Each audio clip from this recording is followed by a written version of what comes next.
नमस्कार, आप देख रहे हैं न्यूज़ 9 भारत और मैं हूं आपके साथ अशोक चौहान। देश और दुनिया की तमाम खबरों पर आइए डालते हैं एक नजर। गृह मंत्री रिभु श्रीवास्तव एसएसपी कार्यालय पहुंचकर पीड़ित महिला के लिए आवाज उठाते हुए इंसाफ मांगा है।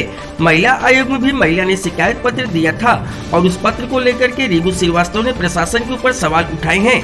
उनका कहना है कि किरण वर्मा पुत्र स्वर्गीय राम मूरत श्रीपुरवा सिगरा निवासी है और वो अपने विधवा माँ के साथ किराए के मकान पर रहती है।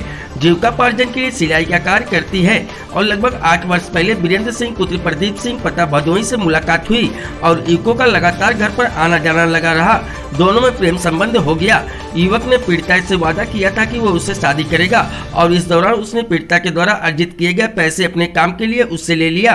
कभी बहन के विवाह का बहाना तो कभी नौकरी का बहाना करके सारे पैसे पीड़िता से युवक ने ले लिया और पीड़िता को धोखा दे करके भाग गया, जिस पर थाने में तहरीर दी गई थी, लेकिन अब तक कोई कार्रवाई नहीं की गई और थाने वाले कहते हैं कि लड़का नहीं मिल रहा है। अगर थाने के लोग इस तरीके से बात करेंगे तो आम जनता किसके पास जाएगी? तौफीक खान की रिपोर्ट।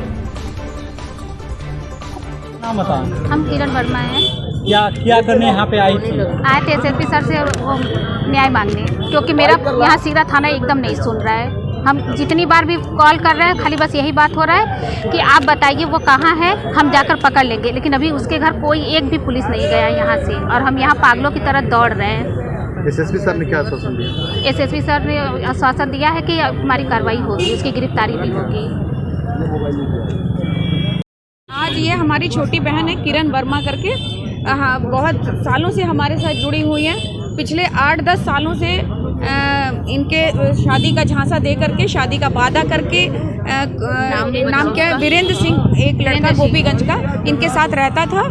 और जब ये सिलाई का काम करती है, सिलाई कर करके जो भी पैसे इकट्ठे की वो अपनी बहन की शादी के नाम पे, कभी अपनी नौकरी के नाम पे इससे लेता रहा और जब इसके पास पूरा पैसा, इसके जो जेवर थे वो सब भी जब ख़त्म हो गए तो वो चला गया। इसने धमकी दिया कि अगर अब तुम कुछ भी कर लो, अब हमारा कोई कुछ नहीं बिगाड़ सकता, पुलिस भेजना है पुलिस भेज दो। लेकिन जब ये सिगरा थाने पर गई और उसने FIR लिखाने की बात की तो थाने में, ये सिगरा रहती है तो थाने पे इसका FIR नहीं लिखा गया।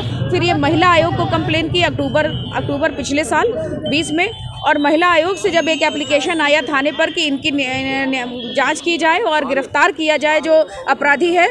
जब गिरफ्तार करने FIR करने का महिला आयोग से नोटिस आया थाने पर, तब FIR तो हो गई 4 महीने पहले, लेकिन उसके बाद कितने थाना अध्यक्ष बदल गए, सिगरा चौकी इंचार्ज बदल गए, लेकिन इसके जो अपराधी है उसको नहीं गिरफ्तार किया गया।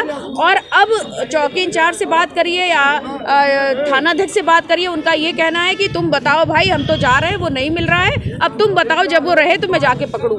अगर पुलिस के अधिकारी या जांचकर्ता लोग ये कहेंगे कि आप बताओ पकड़ूं, चोरी जिसके घर हो तो ये कहें कि चोर कहाँ है आप बताओ तो पकड़ूं, तो फिर थाना अध्यक्ष का क्या काम रहेगा, प्रशासन का क्या काम है और फिर सरकार का क्या काम है? और महिला आयोग के इस तरह के लेटर्स का क्या वैल्यू है कि एक लड़की अभी 4-5 महीने से तड़प रही है, रो रही है, बिलख रही है और उसकी सुनवाई नहीं हो रही है, ना कोई कार्रवाई हो रही है। उल्टा इसको जिम्मा दिया जा रहा है कि आप अपराधी को पकड़ के लाइए, उसके बाद हम कार्रवाई करेंगे। आज आप किससे मिली? एसएसपी साहब से मुलाकात हुई, उन्होंने बहुत आश्वासन दिया, मुझे बहुत एक्टिव, बहुत डायनेमिक एसएसपी लगे और उन्होंने कहा है कि हम CO को अब इसके लिए डिप्यूट करते हैं, आपका काम जरूर होगा।